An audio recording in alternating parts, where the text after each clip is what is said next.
doubt you if you let him. Like, who's to tell you that the Most High ain't gonna forgive you for what you done did? And that's another thing where we overstep the boundaries of doing his job. How can we do his job and we ain't done our job?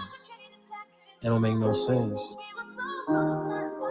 So I think as brothers and sisters, ox and aquas, we should be more encouraging to each other.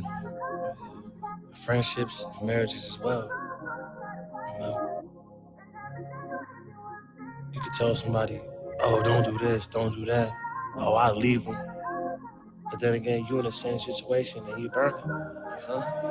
If you're not a weed, he gon' tear you apart. So be careful what you say, can mix light in the dark. A wise man slow to speak, but he still at heart. A wise man slow to anger, refraining from dark. I don't want no Grammy, now I got kingdom at heart. I done lied so much times, I got holes in my heart. Yeah, I done cried so much times, I get headaches from coughs. And I done died so much times, I perish at the thought.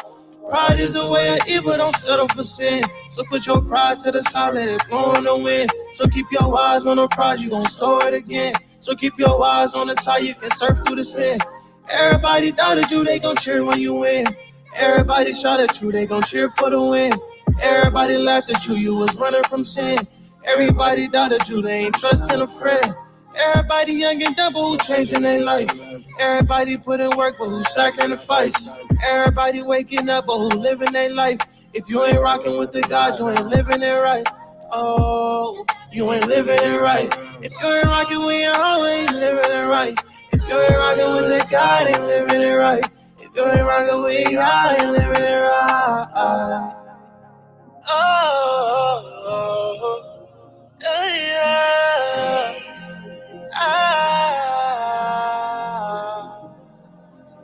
If you're not a weed, he gon' tear you apart. So be careful what you say, can be slight in the dark.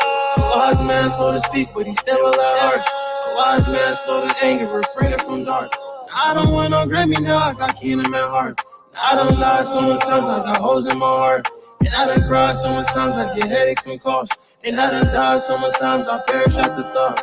I'm a young man, now I'm a young king, and I got big dreams. The kingdom on me, the kingdom is within, cause I'm so golden. The spirit is within, they were all on me, they were all on me. Now I'm a free brew, I say I'm set apart. My mind is set apart, my people set apart, his people set apart. The evil's in the dark, the lighthouse shines the dark. If you're not a weed, they gon' tear you apart. So be careful what you say, can't mix light in the dark. A wise man so to speak, but he still at heart. A wise man so to anger, refraining from dark. I don't want no Grammy, now I got kingdom at heart. I done lied so much times, I got holes in my heart. I done cried so much times, I get headaches from coughs. And I done died so much times, I perish at the thought. Yeah. Oh, I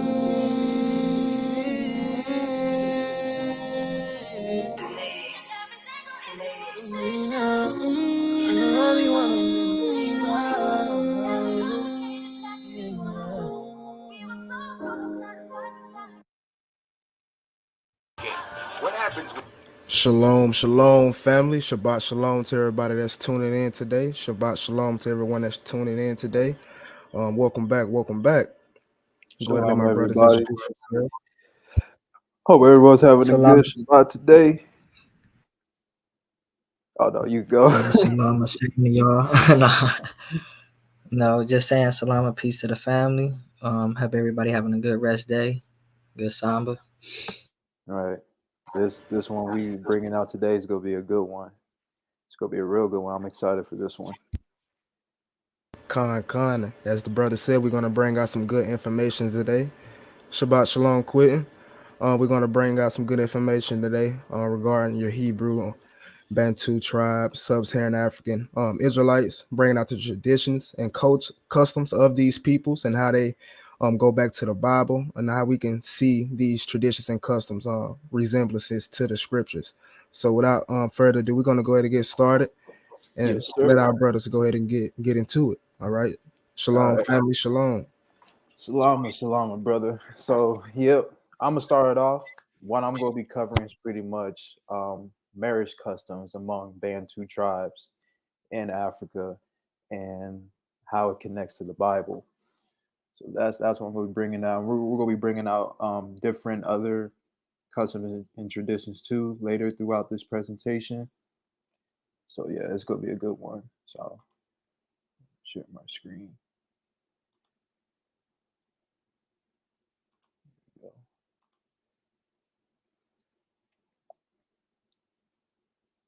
we go. Oh, can y'all see it? Yes, sir. You good? All right, let's get this one going. So the first one we're covering today is marriage customs among Bantu Hebrew tribes. Let me go ahead and hide this one right here. All right. So, engagement ceremony among Bantu Hebrew tribes. Marriage in African traditions is a union between two families, not just two individuals. That's why an engagement ceremony, which is often also a dowry, bride price payment ceremony, is very important. Those ceremonies bring together the whole family and allow each side to get to know each other. Bride price is still widely practiced, remains a crucial part of many African wedding traditions. In the past, bride price was guaranteed of sexual fidelity um, and premarital female virginity.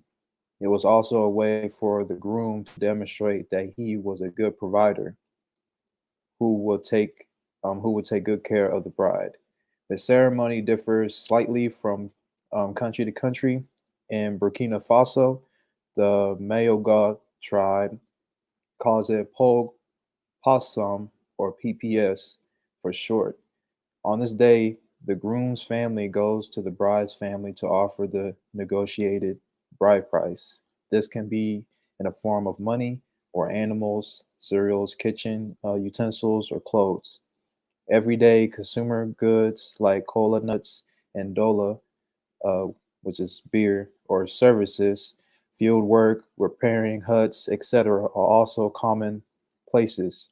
Each community in Africa has its own way of celebrating the engagement ceremony. In Kenya, the Agikuyu community calls it Ruasio, while in South Africa, the Zulus call it Lobola. Marriage customs in Igbo land. So these are like some key points. Number one, seeking consent from the bride to be's extended family, known traditionally as umuna. Two, bride price negotiation and payment, known as imi igu. Exodus 22:16. And if a man entice a maid that is not betrothed and lie with her, he shall surely endow her to be his wife. So we see that this bride price or negotiation payment, we can find this in Torah. And endow means to pay a dowry. Another one is wine carrying ceremony by the bride, known as Igba Nugwu Nwanyi and Idu Uno. All these must be completed, and the bride's people must be satisfied before the groom can take away his new wife home. Traditionally, marriage used to be arranged by the parents of the future bride and groom. After careful investigation into the background of both families, the process involves different stages. First, the future groom finds the lady he wants to marry and tells his parent. He is then accompanied by his parent, siblings, and close family members and contact the family of the bride to be. A date is then set for both families to meet. During the meeting, the groom to be's father will state their intentions. The father of the groom and relatives normally would not expect the family of the bride to give them positive or negative answer right away.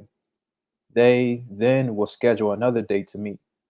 Before the next meeting, both families normally carry out investigations on each other to see if the families are of good character and moral standing in the society. On the return visit to the bride to be's home, the groom's parents will reiterate their intentions that their son wants to marry the girl in question. At this stage, it is expected that the bride to be's family must have concluded their investigations and consultation with their daughter. The bride to be is summoned before both families on the return visit and asks if she's interested in her future husband.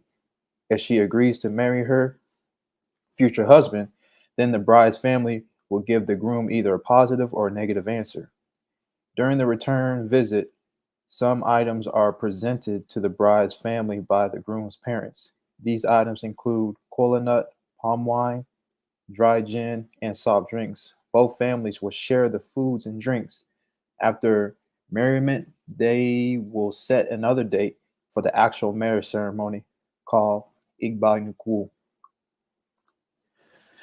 So far, we see a lot of Hebrew customs in what we just read.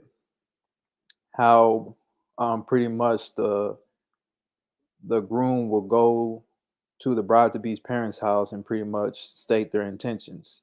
We see something very similar to this when Abraham sent his servant to Rebekah's um, house, and pretty much the servant state the intentions of why he was there. He was looking for a wife for Isaac, and so we kind of see some similarities in this, and so we can just tell by this custom alone that these go back to Hebrew roots.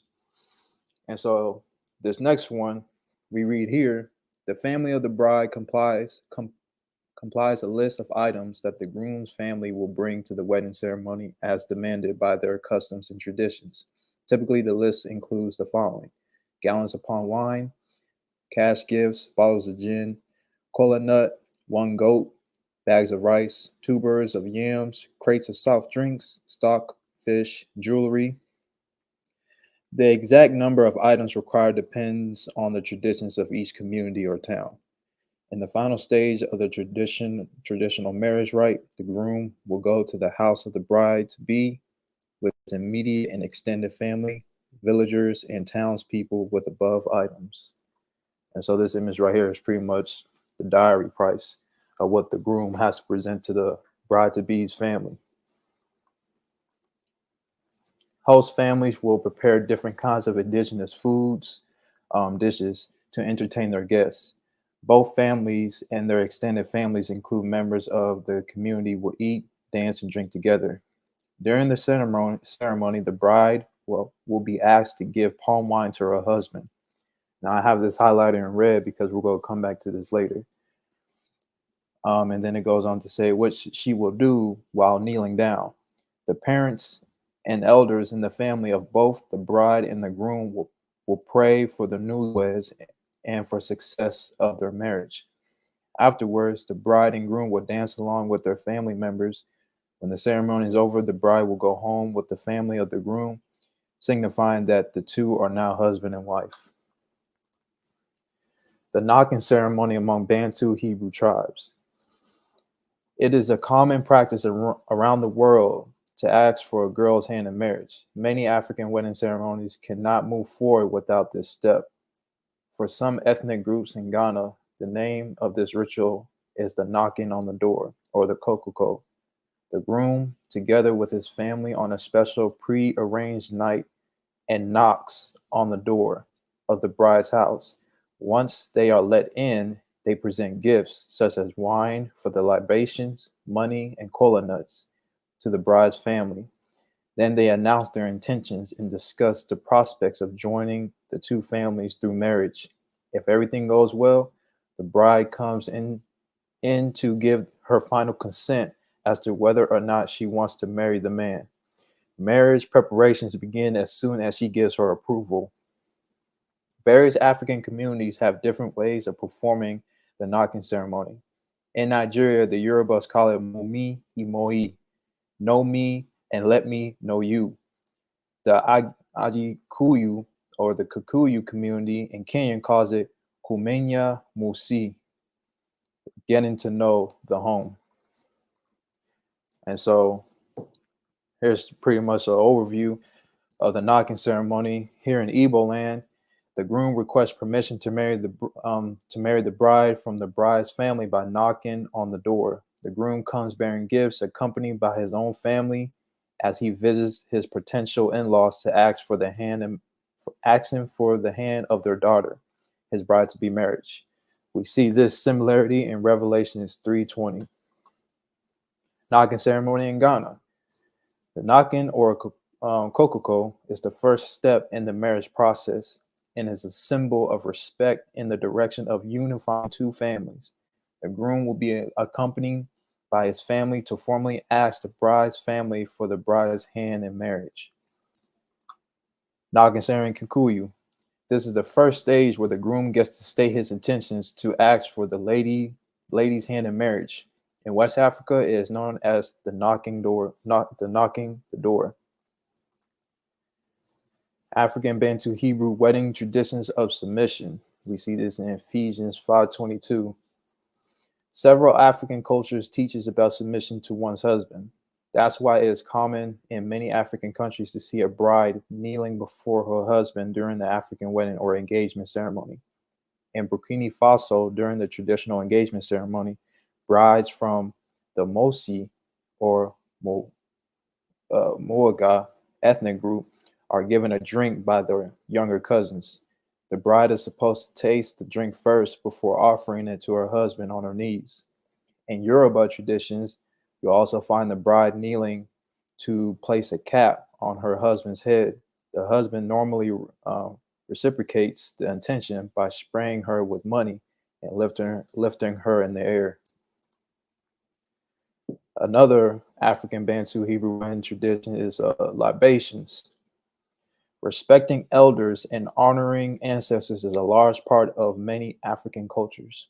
Therefore, a libation ceremony often takes place in major African events, including weddings and many African traditional weddings in Ghana, Burkina Faso, and more countries. An elder is responsible to perform them. They pour holy water or alcohol on the ground in each of the four cardinal directions. They then recite prayers to the ancestral spirits and call out the names of those that have recently passed away. This tradition is aimed to appease the ancestors and bless the bride and the groom. We see this libation practice in Numbers 28:7, and it says, "And the drink offering thereof shall be the fourth part of his for the one lamb. In the holy place shalt thou cause strong wine to be poured unto the Most High for a drink offering." So the Messiah and the remarriage of Israel. So as we read through different customs and traditions in African Bantu Hebrew weddings, we see that these customs goes back to the remarriage of Israel through the Messiah.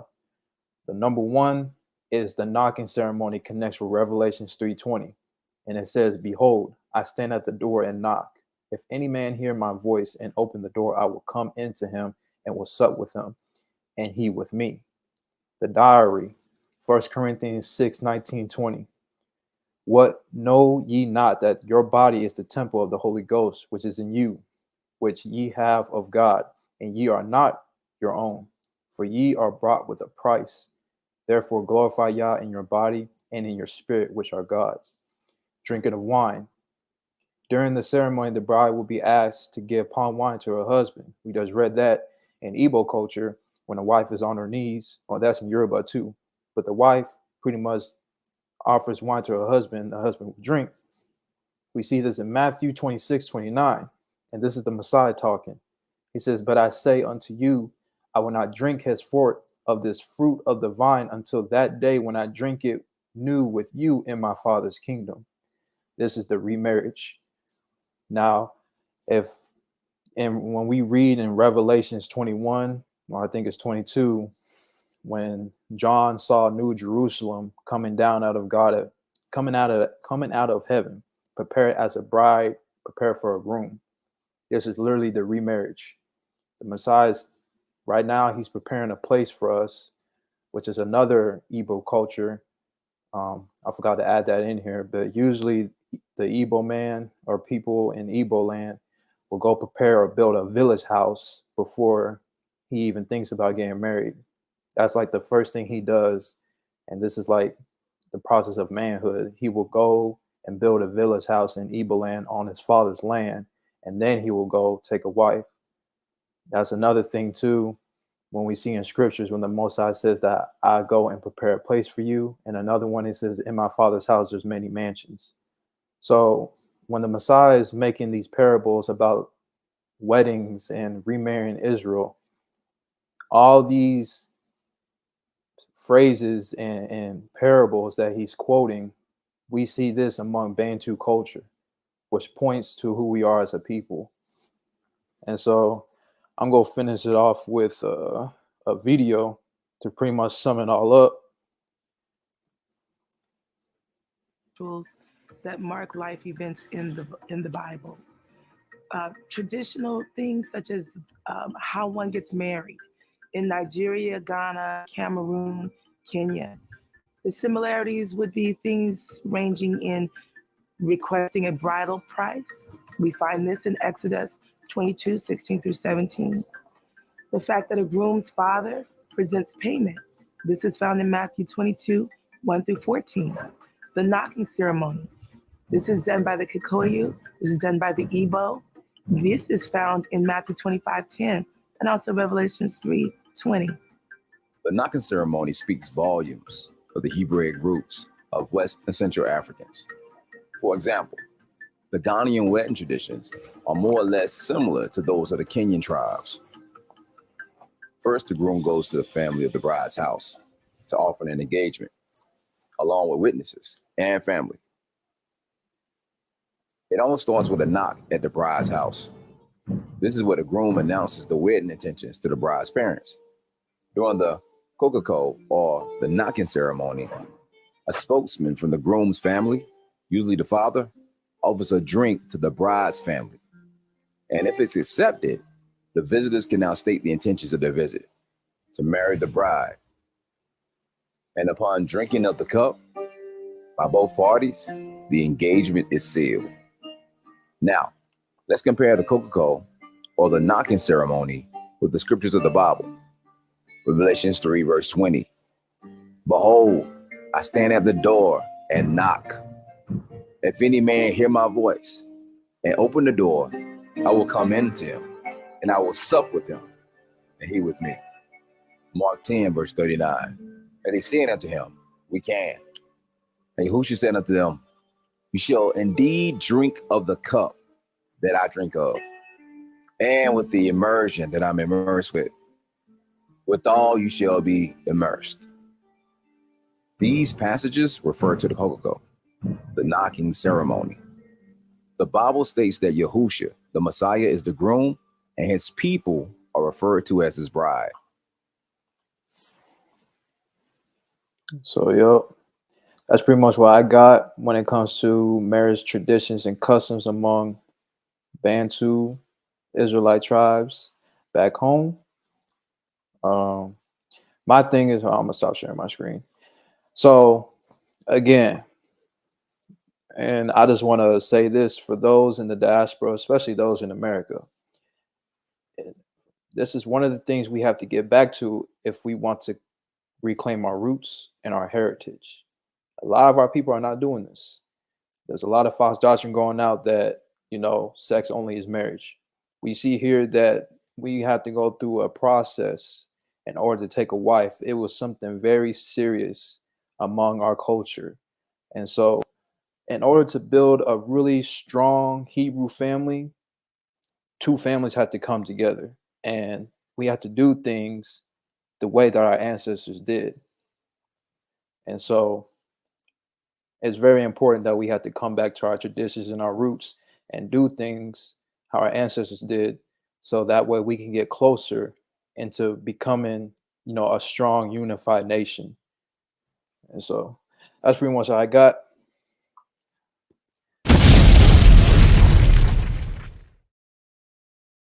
That was fire, brother. That was fire. It was beautiful. Everything you laid out, the traditions, the customs, the way you connected it with not one tribe, but 3 different tribes from West, Central, and East Africa.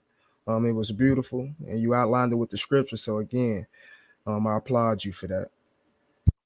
Praises. That's what I'm saying. So in order to pinpoint a people, we got to look at language, customs, traditions. That's what we're doing here. Now we're aligning customs and traditions and lining it up with the Bible. There's no denying it. All praises, all praises. That was beautiful. Yes. So it's my turn, and I will be bringing out 2 things today. the Abagusi, which are in Kenya, also known as the Kisi tribe. I'm not sure if that's just from the colonizer, but I know that's the term the colonizer likes to use. But I know a lady from the Abagusi tribe, and she says they prefer to be called Abagusi, so that's what we're gonna call them today. So yeah, the Abagusi tribe is a lost tribe of Israel. I will go into more depth about them, but this is a brief overview of some of their customs and how they relate to the children of Jacob. We can keep it going from there. All right. So it says, to piggyback off of what Peter said, I'm going to go off into the marriage and the Abagusi community.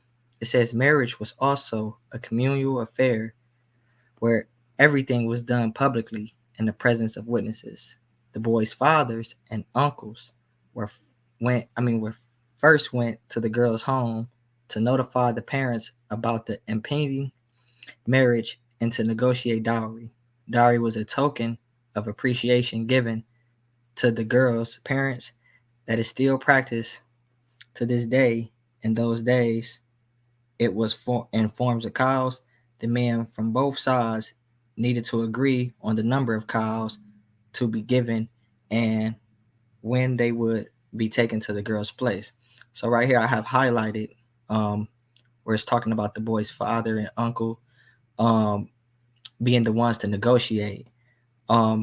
Peter touched on that a little bit, so I won't get into that too much, but we're going to actually kind of touch on the importance of an uncle and a boy and later on in the slides, but you can keep it going from here.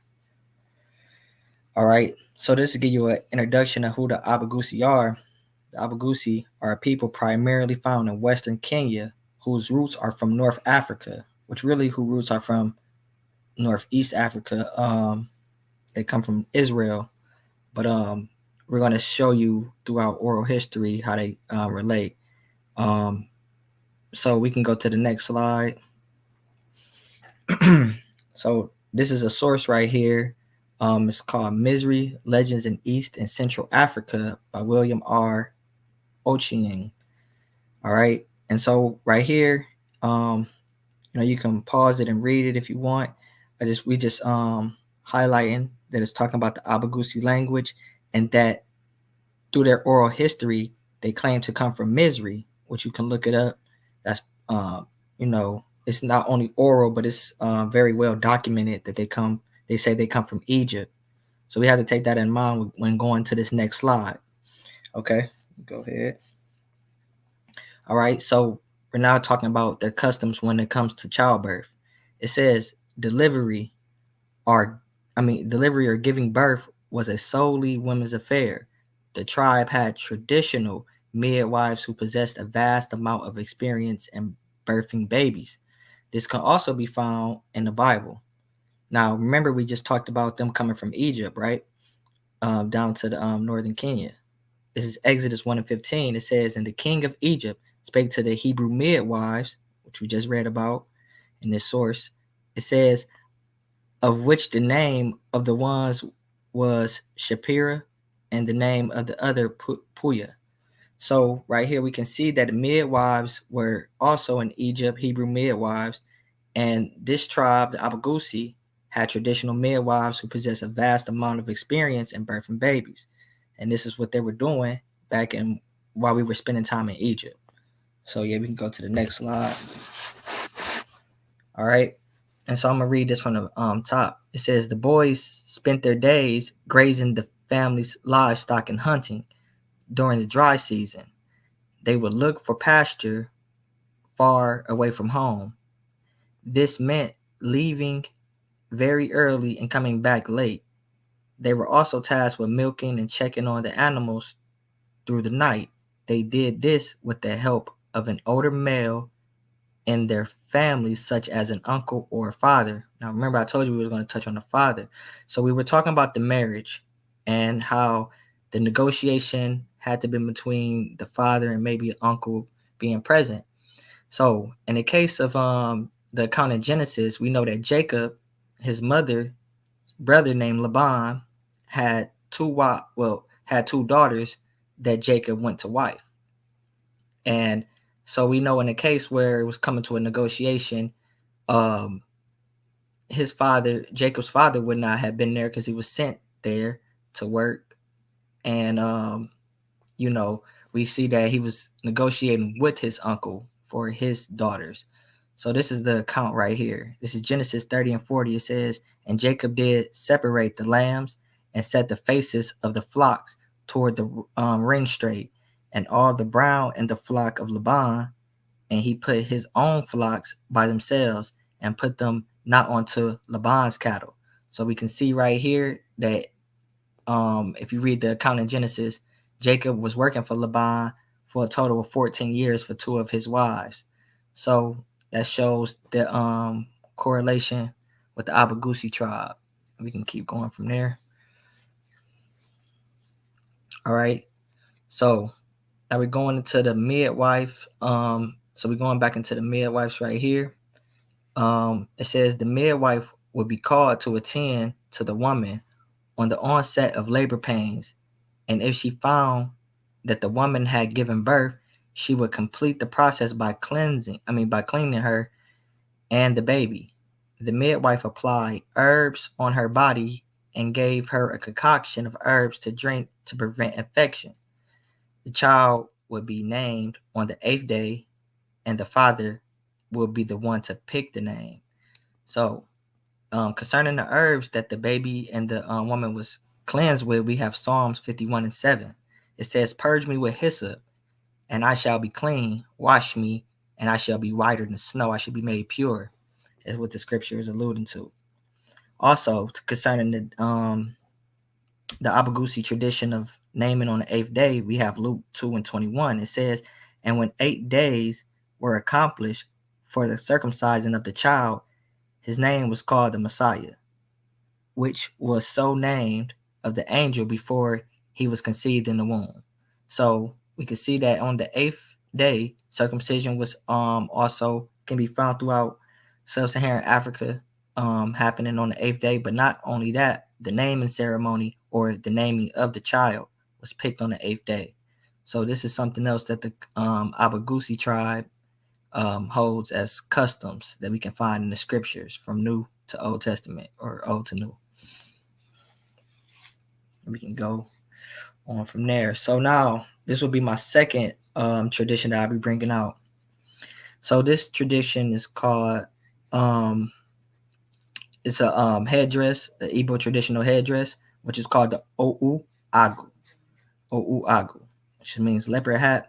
It's a sign of bravery, and the warriors are the ones that wear this. The warriors are. But in other cases, we just see prominent men wearing it. In the case of the Bible, we have on the left side of the screen King Jehu, which was a northern kingdom Israelite king, right? And so we can see from the picture, he has a hat or a headdress similar to the Ou Agu that's worn traditionally by Igbo men. And we can go on to the next slide. All right. So this is a source from the British Museum, and the description of it is the black limestone, a black limestone, and it's of Salamander. Just a quick overview of the source that we're pulling. We're going to go on to see this also being displayed in this exhibit right here. So you can go to the next slide, right? So we have King Jehu, and I should have pulled the scripture for it, but it's okay. So right now he's bowing down to the Assyrians, and this is because the Assyrians are the ones who besieged the northern kingdom in that time of the Assyrian kingdom, when they came against the northern kingdom. So we see King Jehu bowing down, and he's also wearing the Ou Agu, as you can see right there depicted.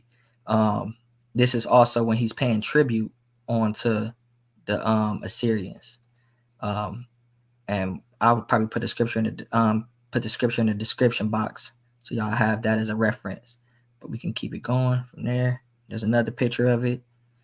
As you can see, he's still wearing the old agu. And then we got another This is slide. beautiful. Yeah. Okay. And so right now we're gonna play the video of this brother I follow that's on Instagram and TikTok, and he actually explains the meaning of the Oʻuagu leopard hat and how that what that actually means and which direction they wear the tail end of the hat.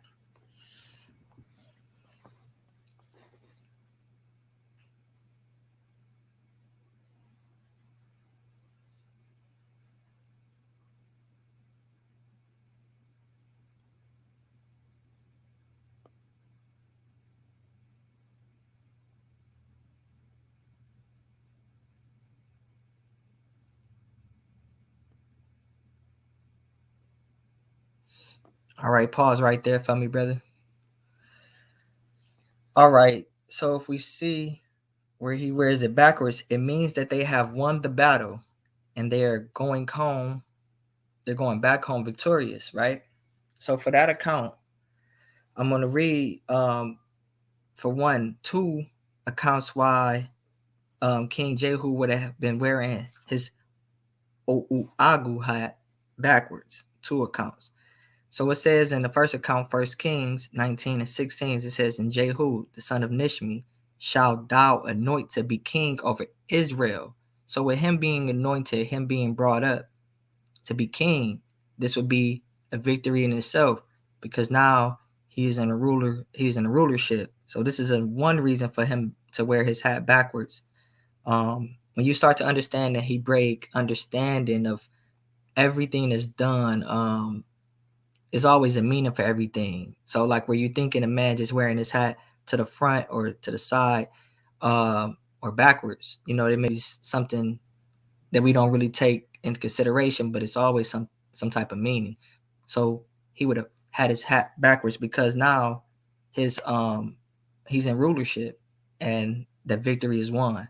But also it's another account in 2 Kings, and that's 9 to 24. It says, "And Jehu drew a bow with his full strength and smote Jeram between his arms, and the arrow went out at his heart, and he sunk down his chariot." I didn't go into all the scriptures like last time, but if you read the account, you would know that Jehu would have went home victorious in that battle also. So these are reasons that he would have had in those depictions that we showed earlier. He would have had the Oʻuagu backwards. So yeah, a real quick one. Just wanted to touch on those things, and like I said, I'll be touching on the Abagusi a little later and more traditions. But yeah, man. Beautiful. That was beautiful, bro. All praises, all praises. Oh, and just and I also have the avatar, whatever you would call that, where he has an Ogu, and that would be his woman. So he's one with his woman, that he had to, like Peter Keffa talked about, he had to pay that bride price and go through all of the customs of the marriage, and he's now got his bride. So Facts. That was real fire. I like how you connected, the Oʻuagu with King Jehu. That was one of my first times, ever hearing of that, and you made a pretty good connection off of it. Also, with you bringing out the Obugusi people, that's my my first time actually hearing about that tribe and them having Hebraic links. So that was a real good connection. I appreciate you for bringing that out as well. all praises, man. All praises. All right, family. So I'm about to get into my portion of this, and I will be bringing out a few sources, well, two quick sources just to establish West Africa. And then I'll be getting into two tribes. So we'll start off by reading from this source right here. Western Africa is History, Condition, and Prospects, 1856, by Reverend J. Langston Wilson. And right here it mentions that the inhabitants of northern and southern Guinea have much in their religious creeds in common. And here's a picture right here to the left just showing what countries would encompass Guinea during this time period. It says the acknowledgement of one supreme being, the belief in a future state of existence, the presence of evil spirits, the belief in witchcraft, and the use of fetishes as defense against it, as also many Jewish customs are common to the inhabitants of both these regions of the country. It goes on to say on 221 that in Northern Guinea, paganism and Judaism are united, and we should be familiar with that, especially when we're dealing with the Northern Kingdom. And in Southern Guinea, paganism and Judaism and some perfect traces of a corruption form of Christianity. In the former region of the country, Judaism is more prominently developed. Some of the leading features of which are circumcision, the division of tribes into separate families, and very frequently into the number of 12, the rigid interdiction of marriage between families too nearly related, bloody sacrifices with the sprinkling of blood upon their altars and doorposts, the formula and ceremonial observances of the new moon, a specified time for mourning for the dead, during which they shave their heads and wear soiled and tattered clothes, demonical possessions, purification, and various other usages, probably of Jewish origin. All right, and I just wanted to bring some scriptures out just to go with everything we just read. Leviticus 12 and verse 3 states, on the 8th day, the flesh of thy foreskins shall be circumcised, going into the circumcision. Exodus 24 and 6, and Moses took half of the blood and put it on the bases, and half of the blood and sprinkled it on the altar, going into the bloody sacrifices, with them putting it on the doorposts and the altars. And Psalms 81 and 3, blow the trumpet of the new blow up the trumpet in the new moon, in the time of the appointed, on our solemn feast day, with them observing the new moon feast, as well as 2 Samuel 3 and 31. And David said to Joab and to all the people that were with him, rend your clothes and gird up your sackcloth and mourn before Abner. And King David himself followed the bier, and just going into them doing ashes and sackcloth, or basically this right here what we see in 2 Samuel. So continuing again to the Reformed Advocate, we're going to start right here at the second paragraph, where it says clear indications of Hebraic influences are also found amongst other West African tribes. In Nigeria, the number of stripes to be inflicted among the pagan blacks during a legal flogging is precisely the same as enjoyed by the Mosaic law 40 laws save one. Among the Gabian River blacks, it is customary for a widower to marry his deceased wife's sister, a tradition reminiscent of Judaism. In Northern Guinea, the blacks practice circumcision, the tribal division into family units of 12, while the mourning custom with the shaving of heads, wearing soiled and tattered clothes is probably of Jewish origin too. Many West African tribes have a weekly rest day similar to the Hebrew Shabbat. So again, in Deuteronomy 25, we can see that it mentions the 40 stripes that he may give, that we see in the West African tradition in the Mosaic law, where it mentions 40 stripes he may give him and not exceed, least if he should exceed and be him above these with many stripes, then thy brother should seem veil unto thee. Also in Deuteronomy 25, we see that it mentions that if brethren dwell together and one of them die and have no child, the wife of the dead shall not marry unto a stranger. Her husband's brother shall go unto her and take her unto a wife. So this is the same tradition we see here. And again, Genesis 37 and 34 to deal with ashes and sackcloth traditions, or the mourning traditions. So we're about to deal with the God tribe real quick.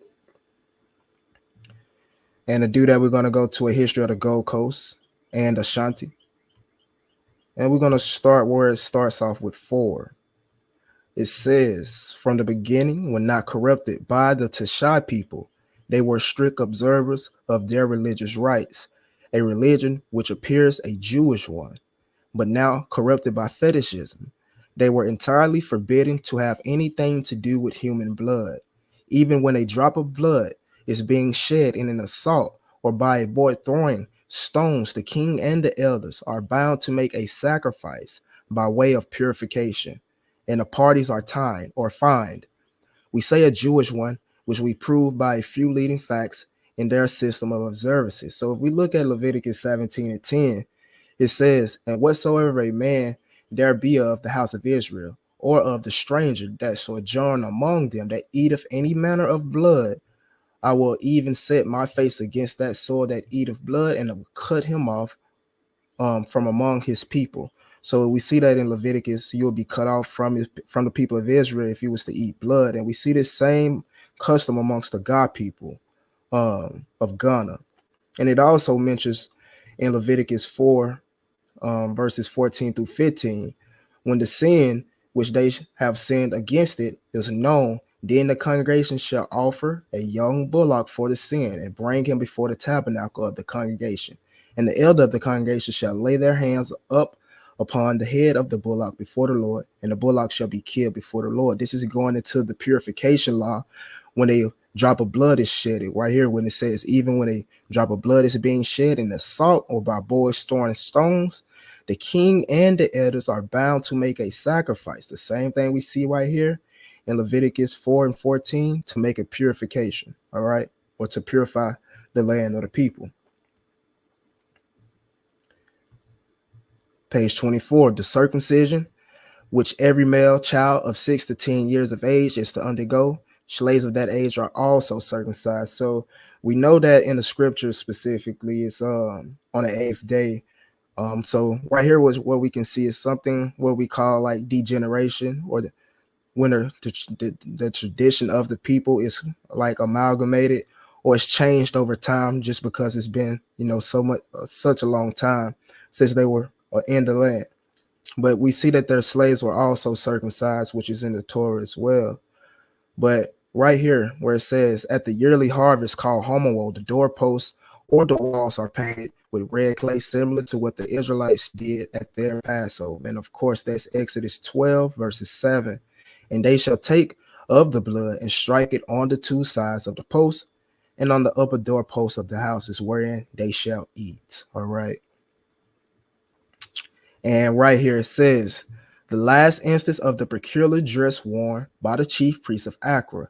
A close inspection of the priest is his officiating garb, which leads to the conviction that his worship must be of foreign origin.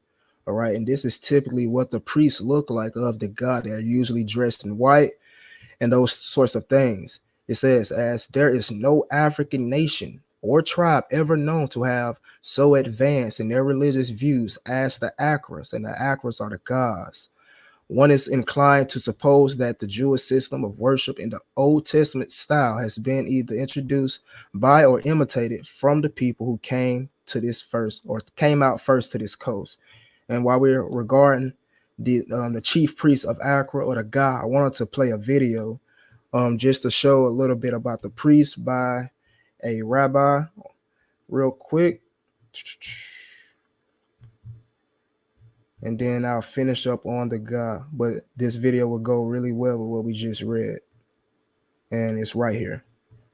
So to find ancient Israel in Africa, you should look for people who have the libation pouring or drink offering as part of their culture. This lead from Isaiah 30 narrows the search to Central and West Africa, where libation pouring plays a big part in their culture and customs. Let's watch this video and pay attention carefully to what the priest is saying.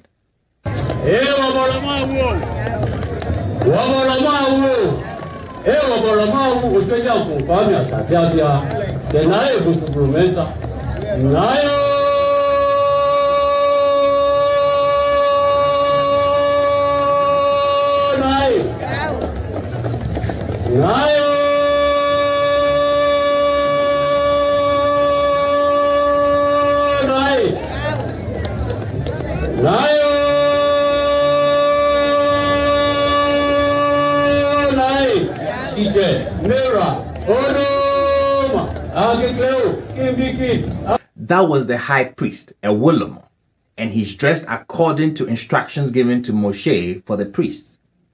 The first thing he does, if you notice, was he raises up the alcoholic beverages and then uttered these words.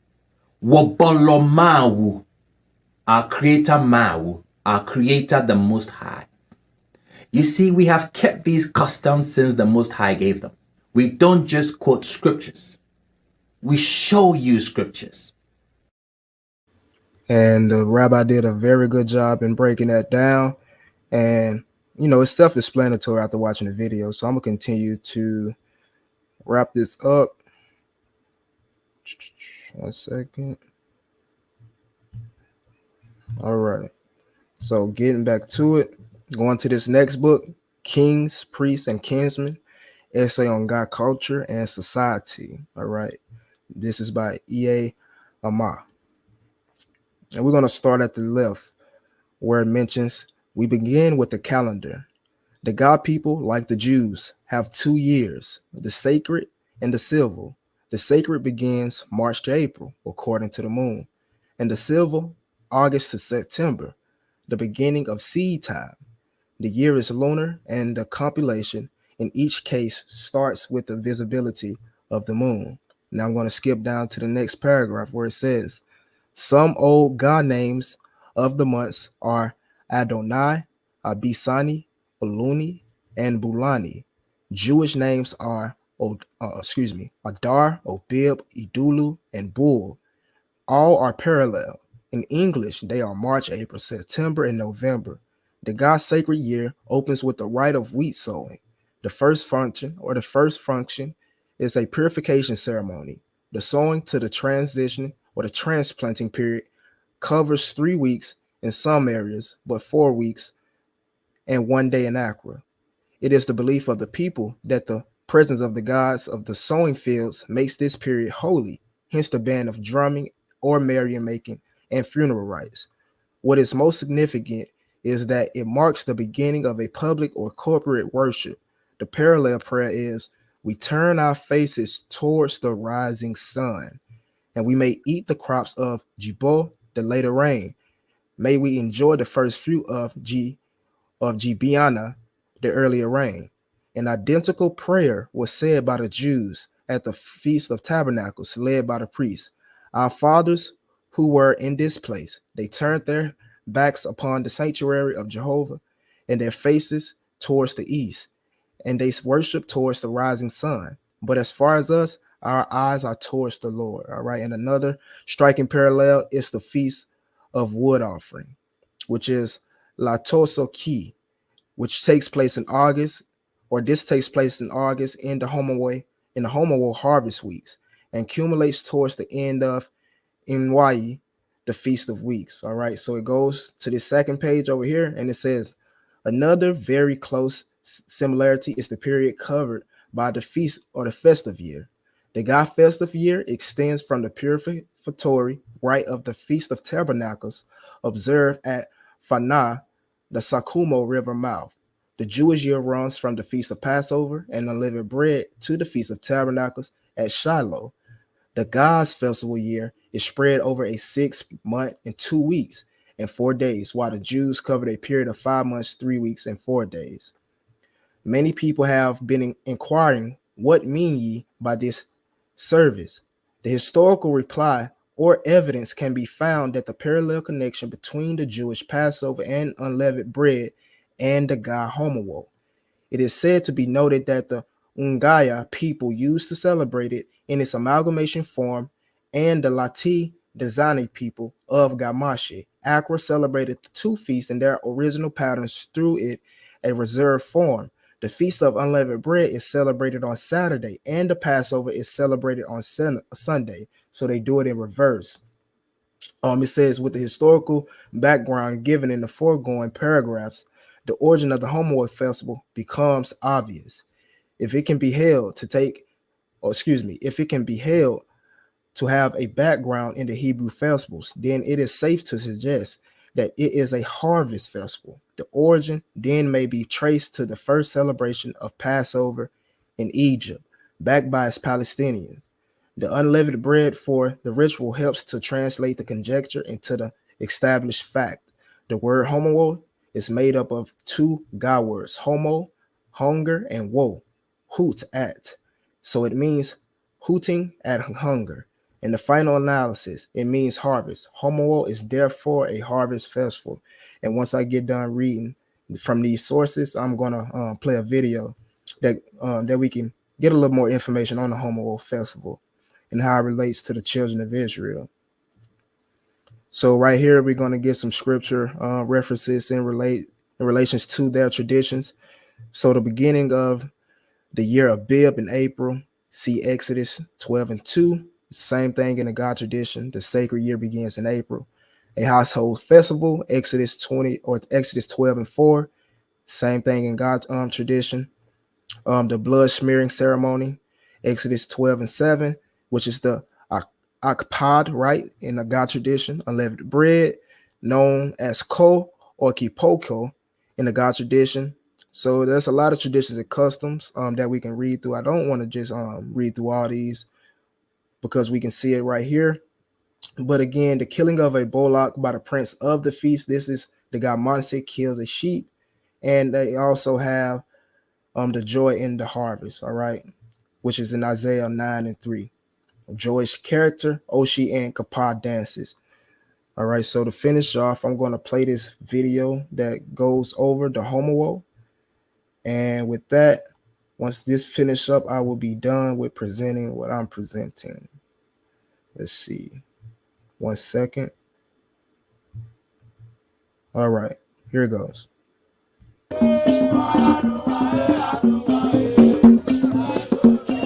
Homo, as we see it, is where we, the Ghana people, we're looking at getting closer to our forefathers, by invoking them. We invite them to also come and enjoy whatever food we have prepared. Everybody as a Ghana, wherever he or she is residing, will come to his or her family house. We have certain houses where their prerogative is that they have to cook, because the chief will come there, take some of the food and go and sprinkle. Beni gameje is like a bag. No bashe beer, homo ba. Ona, no ni homo ba, ni ba. Na mekanye ha wa homo yi. No ever to homo wo ni wo yi ayi oyega. Aba ho wonu. Nwe wonu.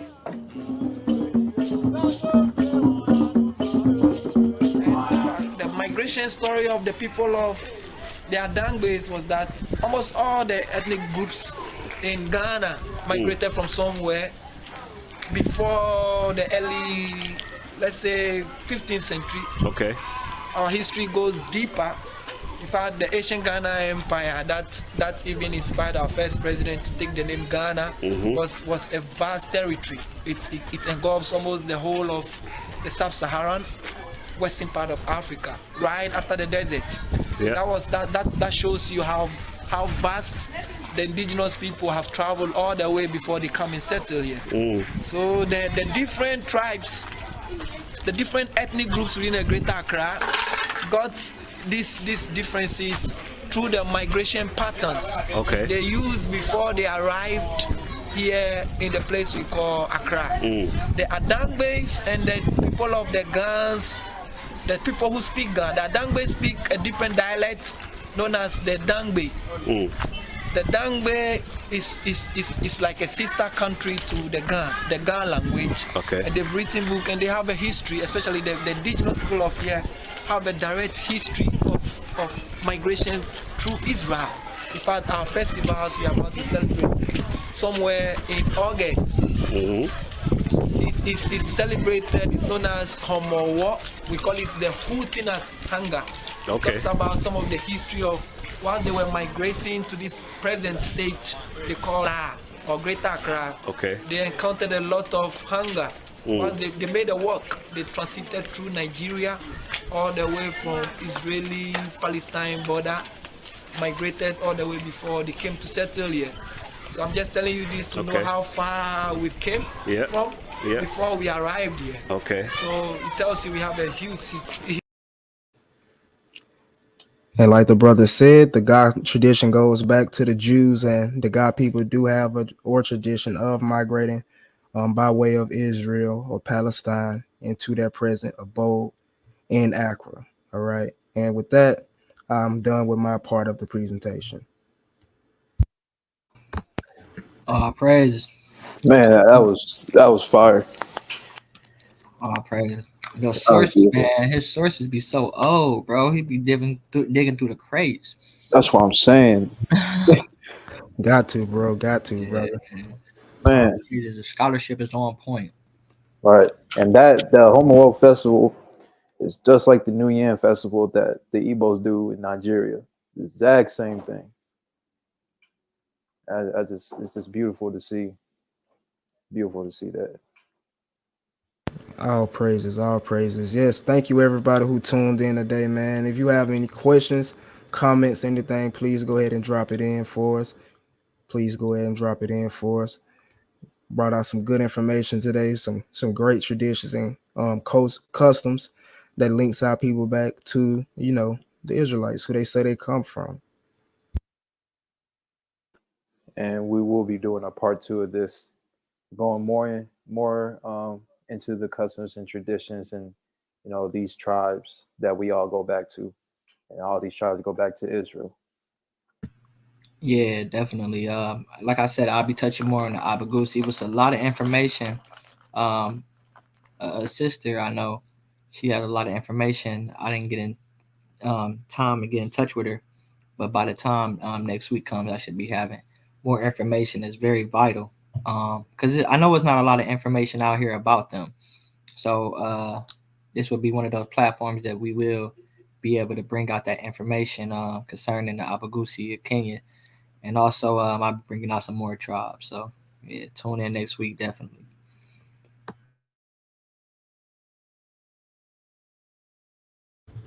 Yes, man. Like the brother said, not a lot of people do bring out information on the Abagusi. So, again, it will be important. Not a lot of people bring a lot of information out on our people, period, man. So, what we doing is important, outlining the different aspects and how they trace back to Israel, be it by the language, be it by tradition, be it by migration patterns. We're going to try to bring it out and show the people so they can have knowledge of our people, because, again, we don't know our history. It was taken away from us, so we have to be the ones to, restore it and plant those seeds into the people so they can, start to accept the history and come back to the traditions. Right, facts. That's why I love bringing this information out, so that way our people here in the diaspora can see and know that this was our culture, and it still is our culture. There's a reason why they erased our history, they erased our names, customs, and traditions. We see that our people back home are still keeping these same customs and traditions, and it all points back to the Bible. So it just shows who they are, and it shows who we are, because we come from these tribes. So in order for us to truly understand the Bible, to truly understand what it's saying, we got to look towards home. We got to look what our people are doing back home, because they're still keeping the oral traditions that was passed down when we left Egypt. And we always see, like that video you post about the God people, they were keeping these traditions back in Israel, and they carried it all the way to the lands they migrated and settled in. So it's just a beautiful thing to see how we can literally see the Bible being played out among these different tribes where our people come from. Is really amazing to see that. Facts, and to touch on what you said, man, you're talking about a unbroken chain of tribes within sub-Saharan Africa keeping these traditions of Bronze Age Israelites. This is going back about 3 to 4,000 years.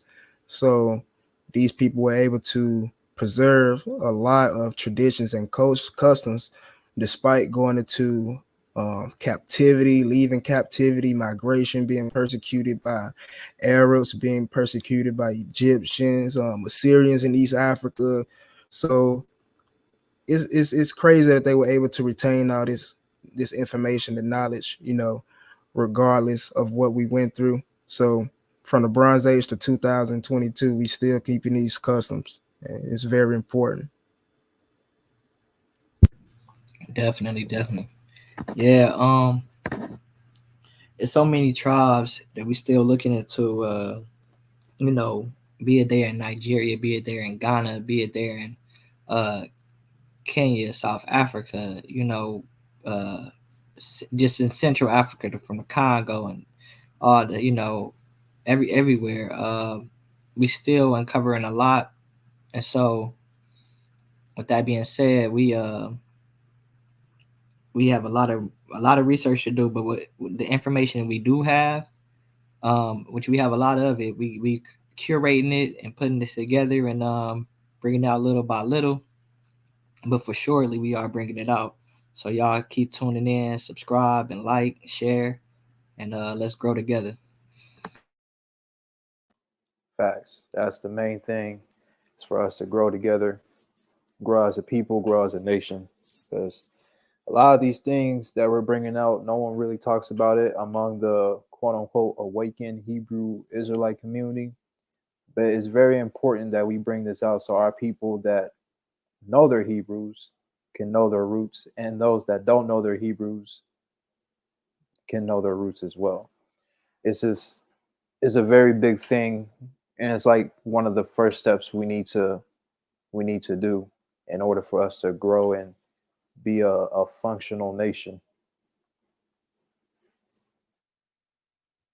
That's facts, facts. So if anybody has any questions or any last things to say, go ahead. We'll get ready to wrap it up. And as the brother said, we will see you all next Shabbat. And thank you for tuning in. Make sure to like, subscribe, and share the video. We had 96 follows. We almost at 100. So please, please, please be sure to share and help us grow and get this information out. All right, family. And you know that's a amazing accomplishment, almost at 100. And I say that because the community, we have a lot of good supporters. Don't get me wrong, but if you want to look at our community as a whole, a lot of our people, they favor, you know, doctrines of men and you know, certain different beliefs, I guess, when it comes to the true identity of the Israelites or whatever. So with us growing, and I think we did, well, how many lives have we did so far? Is it 4?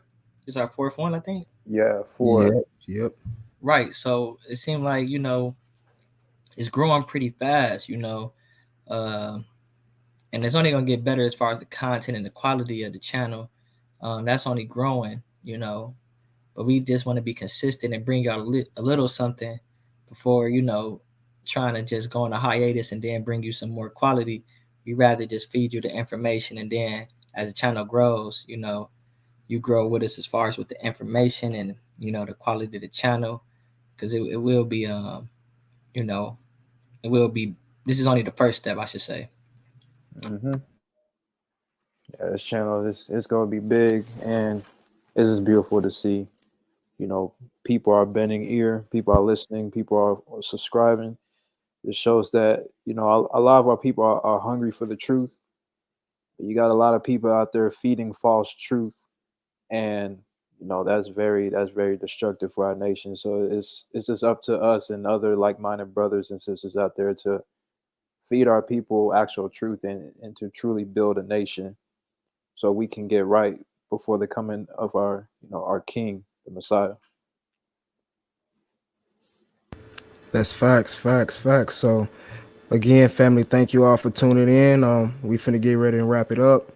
Again, be sure to tune in next Shabbat, and I hope everyone enjoys their Shabbat today. All right. So again, brothers have any final words? If not, I'm gonna go ahead and wrap it up. Just much love, y'all. Yep. Shalom to everybody. Pray everyone has a blessed Shabbat. Stay true to, you know, to the word, and let's keep growing together in spirit and in truth. All praises, all praises. Shalom, family.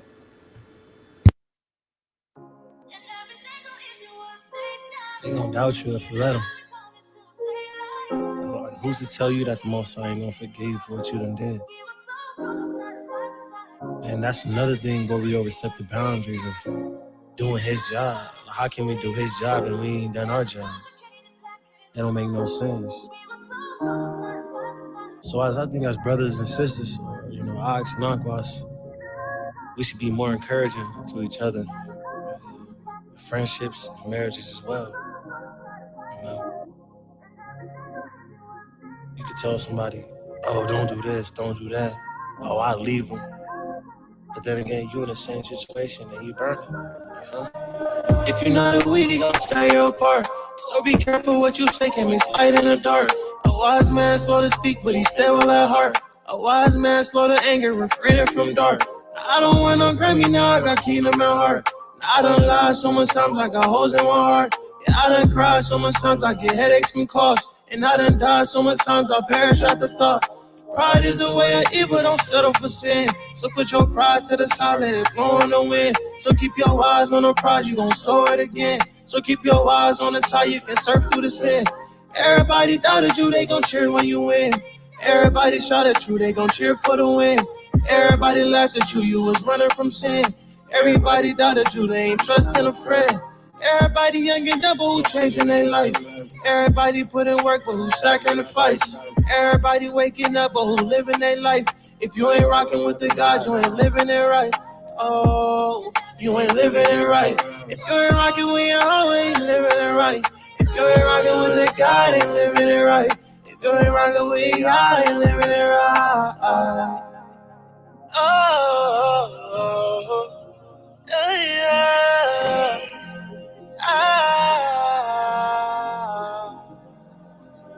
If you're not a weed, he gon' tear you apart. So be careful what you say, can't be slide in the dark. A wise man slow to speak, but he stable at heart. A wise man slow to anger, refraining from dark. I don't want no Grammy, now I got kingdom at heart. I done lied so much times, I got holes in my heart. And I done cried so much times, I get headaches from coughs. And I done died so much times, I perish at the thought. I'm a young man, now I'm a young king, and I got big dreams. The kingdom on me, the kingdom is within, cause I'm so golden. The spirit is within, the Ruah on me, the Ruah on me. Now I'm a free brew, I say I'm set apart. My mind is set apart, my people set apart, his people set apart. The evil's in the dark, the lighthouse on the dark. Yeah. If you're not a weed, they gon' tear you apart. So be careful what you say, can't mix light in the dark. A wise man, so to speak, but he's stable at heart. A wise man, so to anger, refraining from dark. I don't want no Grammy, now I got kingdom at heart. I done lied so much times, I got holes in my heart. I done cried so much times, I get headaches from coughs. And I done died so much times, I perish at the thought. Yeah.